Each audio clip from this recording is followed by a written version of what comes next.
Hello and welcome to Temple Update. I'm Cody Butler. And I'm Maxine Bentzel. The results are in for who will be representing Temple student government for the 2014-2015 school year.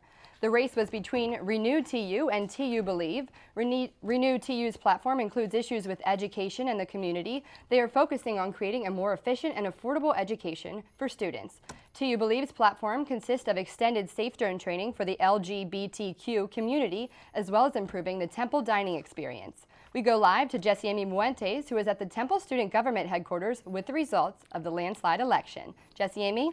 Thanks, Maxine, and the winner is TU Believe, made up of juniors Blair Alston, Julia Cruzo, and Raymond Smeriglio. Their team held about 56% of the vote over competitors Renew TU 2014.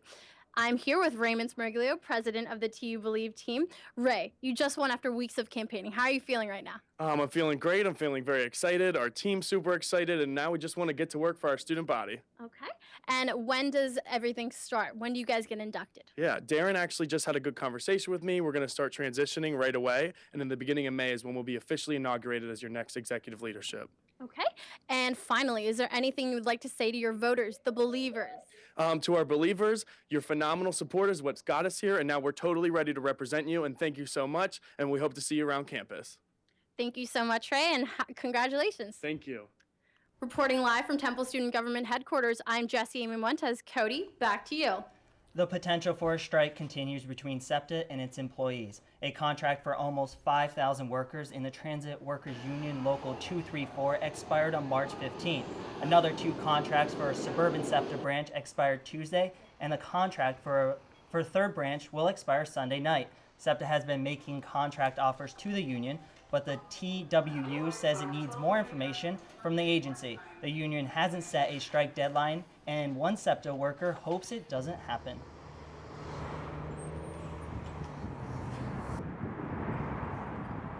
I'm really not at liberty to speak on the contract, but SEPTA and the union, they are currently talking, and hopefully they'll be able to resolve a contract, because a strike does no one good.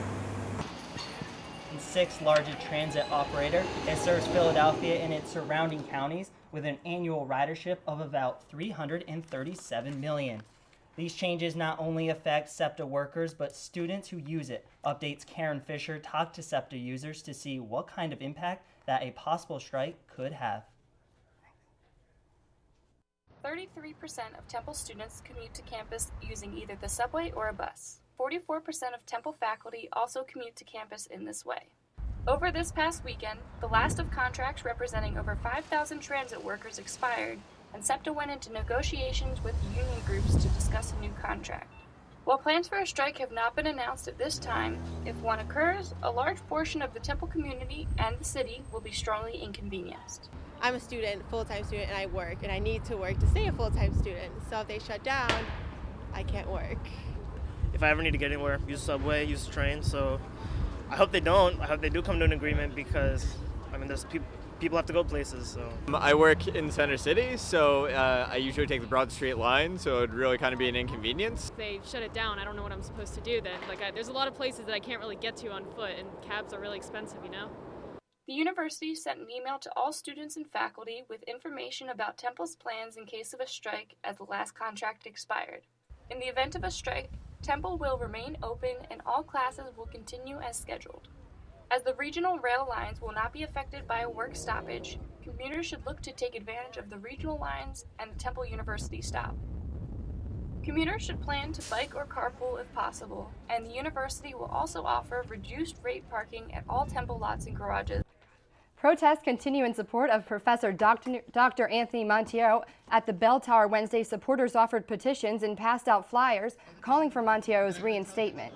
Dr. Montiero is a professor of the African American Studies Department whose contract did not get renewed. Just last month, supporters rallied outside of Sullivan Hall and got to meet with Temple President Neil Theobald. Dr. Montiero has been drawing support from students and outside of CLA. To Dr. Montiero and why it has to end. I've never had him as a teacher. That's how amazing of a professor, activist, and person he is. I've never had him as a teacher, and I've been willing to be out here since day one for him.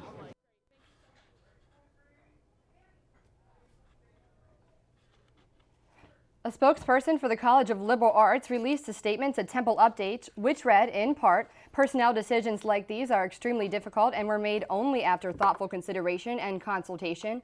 The decisions not to renew the contracts were made in accordance with university processes that were developed, vetted, and approved by Temple's academic community. In fairness to the process, and in particular to the affected faculty, the university cannot comment further on these individual cases at this time. Graduation excitement continues after Temple recently announced Dan Rather as the 2014 commencement speaker. Rather worked with CBS for over 40 years from 1962 to 2005, covering stories from the Kennedy assassination to the wars in Iraq and Afghanistan. Rather is one of the most accomplished journalists in the history, earning 7 Peabody Awards throughout his career. And speaking alongside Rather on the commencement stage is a Temple student who is one of the guys, Michael Buzsa. Buzsa was a producer for the first full-length web series, one of the guys that launched last year. I'm trying my hardest to be the voice for our class. You know, I'm up there and I'm standing, and I want to make sure that I'm not only making myself proud and making my parents proud, but that I'm making the rest of my graduating class proud. Buzsa shows one of the guys was nominated for numerous awards, including a Mid-Atlantic Emmy and a Temple MSP Award. Not only will there be acclaimed speakers, but 3 professionals will be given honorary awards during the ceremony. Lewis Katz, an entrepreneur and Temple Board of Trustee member, along with Grammy Award winner singer Jill Scott, will be receiving Doctor of Humane Letters.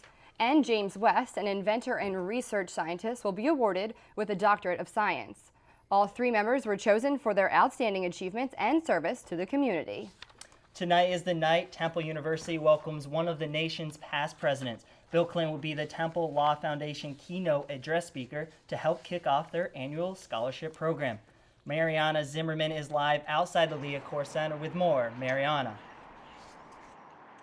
President Clinton will be making his way down Broad Street to the Leacourt Center tonight at 6:30 p.m. His address will launch the start of Temple Law Foundation's new guest lecture series. The series will raise scholarship money for students within the Temple Law School. It will also start the beginning of a new loan assistance program within the school. Former Governor Ed Rendell will host a Q&A after President Clinton's address. He is the 9th president to visit Temple University, but only the first to do so post-presidency. Tickets are still available if you wish to see President Clinton speak here at the Leacourt Center inside in the box office, and they can be picked up anytime until 6:30 p.m. Reporting live outside the Leacourt Center, I'm Marianna Zimmerman. Cody and Maxine, back to you guys. Thanks, Marianne. And we will have reporters getting reaction to President Clinton's speech tonight. You can see the coverage, which is on TempleUpdate.com, for this and more news. And the past few weeks, kids from all over Philadelphia were waking up earlier than usual to spend some time with police officers. Update's Stephanie Craig went to cheer them along. Kids in Philadelphia police officers filled McGonigal Hall for a morning of relay races and fun. The community organization Cheers provides youth with a safe and enjoyable environment where they learn how to make well-informed decisions when faced with difficult situations. People that you just meet on the block, they can be drug alcoholics or something like that, so they teach you how to trust the people that you need to trust. The program is spread throughout 7 cities and helps approximately 300 at-risk youth. Program Director Darlene Chapman hopes to expand and reach even more areas. There's a lot of issues in the community, so there are maybe 2 more communities in which we could reach. So we hope that this right here will spread the news and hype it up so that the kids would have something to look forward to. Officers volunteered their time every Saturday to teach and create important bonds with their communities. Officer Rosalind Downing says not being in uniform sends an important message. Because we're dressed down and we're not in uniform, we don't look intimidating to them, and they speak their mind. They pretty much tell us that sometimes they don't like us, and I know that I gotta even work that much harder to show that we need to, build a relationship with them. Program creator Charlotte Council says programs like Cheers bridges the gap between the community and the Philadelphia Police Department. They see that police officers are regular people, just like them, just like their parents, and it builds trust amongst law enforcement and also the communities. The 7-week program not only builds trust between the Philadelphia Police Department and the community, it also gets at-risk, good-standing youth off the streets and having fun. Reporting for Temple Update, I'm Stephanie Craig. Now it's time to travel around the world and hear from one of our reporters abroad in London.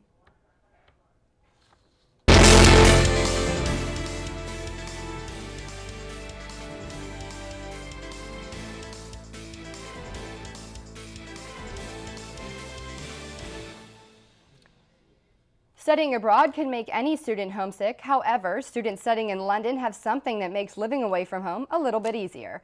Update's London correspondent Jade Jarvis reports about the impact that one housing community has on students. The Foundation for International Education, also known as FIE, has become a home away from home for numerous Temple students since their partnership began in 2003. And the current crop of Temple London students are no exception. The communal kitchen is a popular spot for students to convene and shoot the breeze. Rachel Alcock is the Student Life Coordinator for FIE. One of our strengths is we do provide a really good range of different facilities, from the housing in the local area around South Kensington. It's a really great neighbourhood to live in, through to obviously we've got Foundation House with some good internet and different places to study. FIE also has Metrogate House, the residence hall, which has 24-hour reception services and staff available for emergencies. Pauline McCarroll, a member of FIE's administrative team, says Temple students tend to thrive in London. You're street smart in terms of knowing if you're in a dodgy area as such, how to kind of take care of yourselves. You also generally get out there and see the city more. And Temple students think very highly of FIE as well. Generally, I think FIE's been pretty good. I think they offer some interesting courses, and the staff is always present. FIE has proven to be a great resource to Temple students during their time abroad through their vast amount of facilities and amenities available for student use. Temple and FIE have both left their mark on each other, and hopefully for many more years to come. Reporting for Temple Update in London from FIE headquarters, I'm Jade Jarvis. Coming up on Temple Update, students and community members join together to make one Philadelphia neighborhood a little bit brighter. Plus, Temple University joined together for a late-night relay to raise money for cancer research. Men's baseball is on the other side of the river for their home games. I'll show you their view coming up. Spring weather is finally here, but can you count on some sun for the weekend? I'll have that and your 5-day forecast coming up. Temple Update will be right back. Cancer has affected the lives of many people, both young and old. Temple students united at Relay for Life to raise awareness and money for the cure. 1,405 Temple students and community members gathered in McGonigal Hall at Relay for Life in honor and support of cancer awareness. Laurie Ronan, two-time cancer survivor, fearlessly shared her story with 87 of the participating teams. I'm a two-time cancer survivor of neuroblastoma and osteosarcoma. It definitely is eye-opening to see, as I grow up, how much cancer has touched so many people, and in different ways, whether it be a family member or a friend.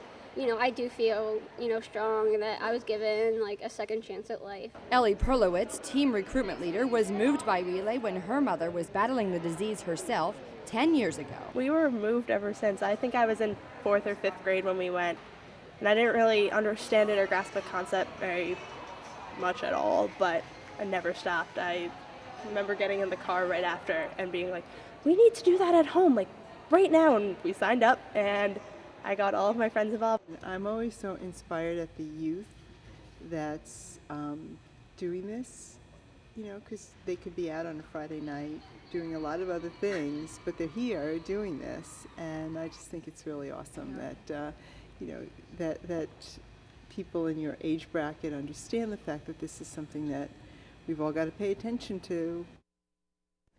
The Temple University event raised a total of $34,800.11 throughout the 8-hour overnight event. Singing duo and Temple alums Hall & Oates are being inducted into the Rock and Roll Hall of Fame tonight. Daryl Hall and John Oates met in 1967 and were roommates at Temple in Peabody Hall, beginning with a song, Sarah Smile, in 1975. They racked up 29 top 40 hits, becoming the most successful duo in music history. This has made them the first Philadelphia performers to be inducted into the Rock and Roll Hall of Fame. And the 7th annual Phillies Spring Cleanup brought together volunteers from all around the city. The movement hopes to end Philadelphia's litter problem through recycling. Community members say the only barrier to recycling is having the proper container. Our organization receives recycling bins, which we then distribute to the community so that people can recycle. Block captains are in charge of keeping city sidewalks clean and setting up the Philly cleanup areas. And to check out how you can get involved and become a block captain, go to templeupdate.com for more information. And be sure to search our page for an online exclusive preview of the Net Impact Food Fair. The fair will be on April 16th and will talk about eating sustainable foods and raising funds for those with an empty stomach. To find out more, go to templeupdate.com to see the latest. Next on Temple Update, Becca Hendrickson will have what the Temple men's baseball team is calling their new home. And Aryann Cuda will have your weekend weather watch coming up.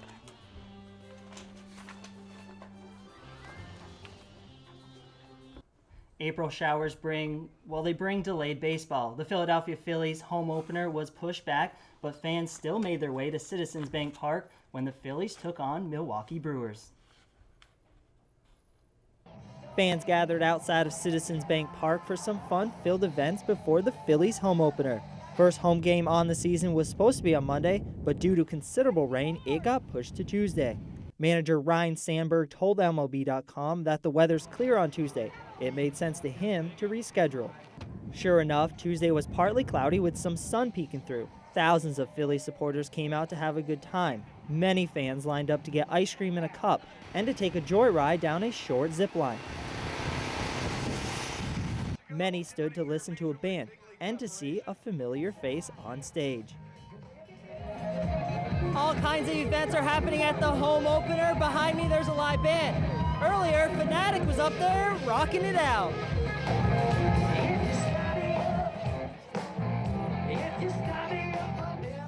Fanatic also helped throw signed baseballs to the fans. Fanatic was not the only one throwing baseballs. Fans had the opportunity to warm up their arms and throw balls at a catcher. That catcher was an image with a hole. One grandfather and grandson took a picture to show their pride for the Phillies, even though the Phillies did not come out on top on their home opener. But fans enjoyed the pre-event at Citizens Bank Park. The Phillies play the Brewers tonight at 7:05 and the Marlins over the weekend.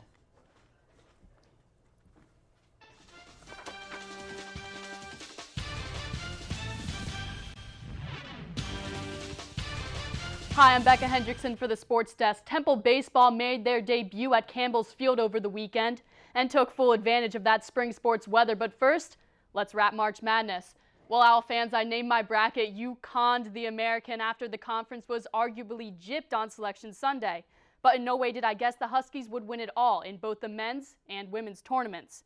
And the star of it all, Shabazz Napier. He's the tournament MVP after a stellar performance in March, leading the Huskies to their second win in 4 years. And the celebrations continued in Connecticut after the women's team, led by legendary coach Gino Auriemma, won its 8th title since 2000. Not a bad basketball dynasty to help put Temple's new conference on the map. And baseball took a break from conference play to take on Lehigh in the consolation game of the Liberty Bell tournament. A late run by the Mountain Hawks took the game into extra innings, and they pull off the comeback victory. Temple drops a 3-2 loss. And baseball is just one of 5 teams facing budget cuts at the end of the school year. The Sports Desk Tommy Sladek was at their weekend series asking about their temporary home at Campbell's Field. Home field advantage, a phrase used lightly for the baseball team. With the season overshadowed by the sports cuts, expectations were low. Following the decision to cut the program in December, 6 starters decided to take their talent elsewhere. Senior Robert Amaro only sees this as a great opportunity for the underclassmen. I mean, we lost 6 players, 6 talented players, and that's a bulk of what our starting lineup would have been. But I feel like that's given a lot of other guys opportunities to come out and play and hopefully find a place to play next year. The university cut baseball because the team played at Ambler. The solution was resolved when the Camden River Sharks offered Campbell's Field for the team. The university ignored the proposed solution and finalized their decision. Obviously, it's something that's still in the back of our mind every day, but I just keep telling the guys that we can't dwell on the past. We got to look to the future. Despite all the chaos and a rough start to the season, the Owls are looking up after grabbing their second straight conference series win. The team's victory over Cincinnati moved the team to 4-5 in conference play. Freshman Rebeccah has gotten his opportunity to start and understands the importance of grabbing the series. It's huge because that puts us up 2 games ahead of them, and our goal is to get to the tournament in Clearwater, and they're our first obstacle that we really had to overcome. The Owls were struggling for the first 2 months of the regular season, but here in early April, strong bats and stellar pitching is what the team hopes drives them for the rest of the season. The Owls will next hit the diamond at Campbell's Field this weekend when they host UCF for a 3-game series. Reporting for Temple Update, I'm Tommy Sladek. And we'll continue to follow those budget cuts for you, but listen to this one. Jimmy McDonald, the recent AAC Scholar Athlete of the Year, is proving once again what it means to be a student athlete. The men's basketball forward is competing in a regional engineering competition. He and 6 teammates, including a cheerleader, have to build a scaled bridge that can hold weight over a fake river. And here's the catch. It's all a race for time. McDonald and his team will compete over the weekend. And Owl fans, that's just a sampling of all the sports action this week. To stay up to date with all the Temple teams, check us out online or on Twitter at @TU_SportsDesk. Guys? Still to come on Temple Update, Aryann and Cuda will have your 5-day weather forecast. Stay tuned. We'll be right back. It has been really nice this week. It finally beginning to feel like spring out there. I know, it's been beautiful. Let's find out how long it will last. Aryann, are these temperatures going to stay like this for a while? Hey guys, yes, it is finally time to get excited about spring temperatures. As of right now, temperatures will continue to stay in the 60s and dare I say the 70s at the start of next week. We can definitely expect to see some flowers blossom and lots of people hanging out on Bury Beach. But right now, it's currently 53 degrees under sunny skies, and there's a 0% chance of any precipitation for the rest of the day. Sally, the sorority girl, has finally put her winter coat and scarves away and is wearing a light jacket on her way to class today. Tonight, temperatures will drop to about 50, leading us in tomorrow's high of about 69 degrees. We'll see mostly cloudy skies tomorrow with a 30% chance of some showers throughout the day. Tomorrow night, we'll see a low of around 50 and a continued chance of rain. Thankfully, that should be the only precipitation we can expect to see for the rest of the weekend. And on Saturday, we'll see mostly sunny skies. There'll be a high of 68 degrees on Saturday and a low of around 51. Sunday will show us similar conditions with a high of 72 and a low of around 59, all under mostly sunny skies. Unfortunately, there will be a high of 73 on Monday, but we're going to see some showers throughout the day. That's all for now, but to follow us on Twitter at @TU_WeatherWatch. That's all for Temple Update today. For more news and information, check us out on TempleUpdate.com and follow us on Facebook, YouTube, and Twitter. Just search Temple Update. And you can also watch us live on TempleTV.net, Comcast Channel 50, and Verizon Fios Channel 45. For Cody, Butler, and the rest of the Update team, I'm Maxine Bentzel. We'll see you next time.